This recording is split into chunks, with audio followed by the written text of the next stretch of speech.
tinitigan ko. Good morning guys. Another day, another life. Tanghali na. Pupuntahan natin ngayon yung resort. Kasi last video,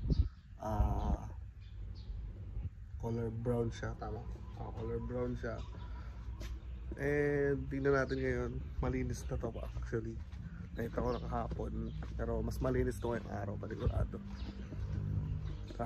Samahan nyo ako. Bedsheet. Sa resort? Meron na. Ano lutuin mo, Lam? Yung meatloaf kagabi.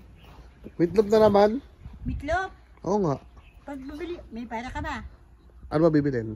Pabili ka nga ng itlog. Para yung pot sa Kay itlog. Jason. Oo, pabili kang itlog. Oo. 5. 5, sa isa. Tig-isa kayo. Ang buho at saka yung meatloaf. Buho. Kayong dalawa, tig-isa. Tapos, yung 3 sa akin. Laga ko. 3 sa'yo? Laga ko hanggang sa yung itlog ko kinakain nyo eh. Ang dami mo naman kumain ng itlog. O sige, Oh. 3. Apat. 4 na itlog. O, lalagyan ko yung meatloaf. Ayaw nyo nang may itlog. Pwede. Gusto ko nga yung yung torta. Ang torta. Talong, tapos yung nakabukas na talong, tapos isasawad sa itlog. Ay, matagal yun. Walang talong. Maliliit lang daw. Oo nga, maliliit pa nga. Oo nga. Nagpapakuha nga ako eh. Wala. Magpilito ako ng saging. Ang daming saging na inog. Ano na tayo? Wag na tayo kumain. Ay, hindi ako kakain. Hindi pwede hindi kakain yun. Love na love talaga na sa JR eh. Hindi! Hindi ako kakain yun. Oh. Dalawa lang isasayin ko. Anak mo yun eh. Hindi ah. Pabili ka na ng itlog. Magsasayin ako. Ibabawang ko na lang yung itlog ko. Sige. 4 pala. 4. Wah.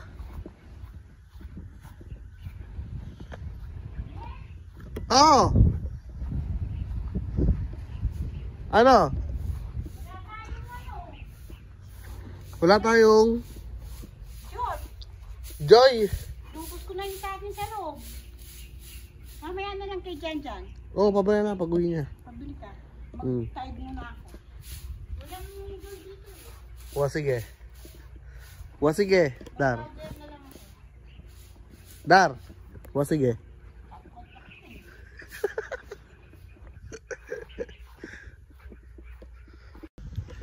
So yun guys, nandito naman tayo sa resort, no? Tara, pasukin natin yung resort. And guess what? Tadaan! Ganda na ng pool. Ano yun namang malinis na? Ano, ang linaw ng tubig. Hindi pa bukas yung waterfalls. May waterfalls din dyan. Kamaya kasi may mga magre-rent dito. Mga pinsan ni mama, so kailangan talaga malinis lahat. Siyempre di ba nakakaya naman sa mga tita ko kung hindi na malinis na husto to, di ba? Minsan lang sila nandito, talaga naman papagandahin na natin ang bongga-bongga, no? Pero ngayon naalis muna ako. Wala kasi kami internet ngayon eh. Pupuntahan ko yung Converge, sigirahin ko muna yung mga tao dun sa Converge. Wala naman kami internet, no? Yung tech na yan. So guys, bago tayo umalis, may pag-asaran muna tayo dito kay Auntie.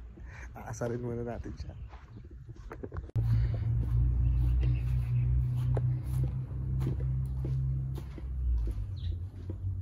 Dar! Tuloy ako. Ay, juice pala to? Oo. Bakit hindi nilagay sa rep? Ano ko dyan? Si Jan Jan, sinaulo talaga si Jan Jan. Sinaulo talaga si Jan Jan.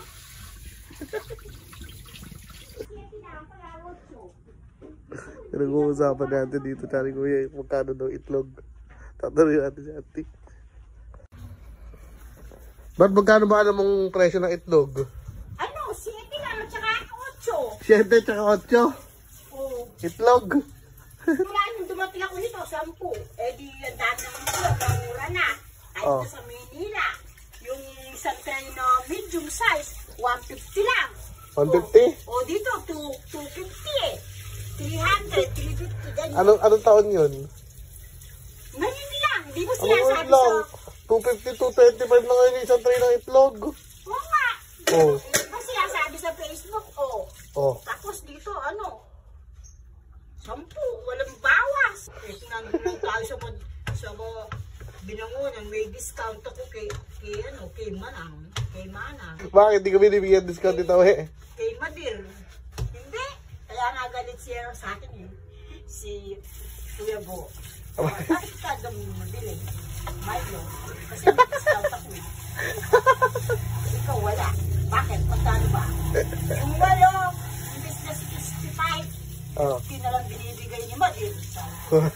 Ano yung 15 pesos discount? Oh! Ang laki naman mag-discount ni Mader. Oh, tapos, pag Wala nang tubo. Mahal na yung bilihin ngayon. 3 years pa lang eh. Eh, dito eh. Oh. Mahal, mura, pare-parehas lang ang alaga, hindi binababa. Mahal siya ka mura parehas na halaga. Kahit na bumaba na yung itlog, ang dami ng itlog sa palengke. Oh. O sa madapsap, yung medyo basag pa, 5 piso lang. Yung medyo basag daw yung piso lang. Magbebenta mo ng basag yung mga yun. Yung basag na konti. O, 5 piso lang. Tapos, balik. Lasing, kagabi, ang galing, katabi.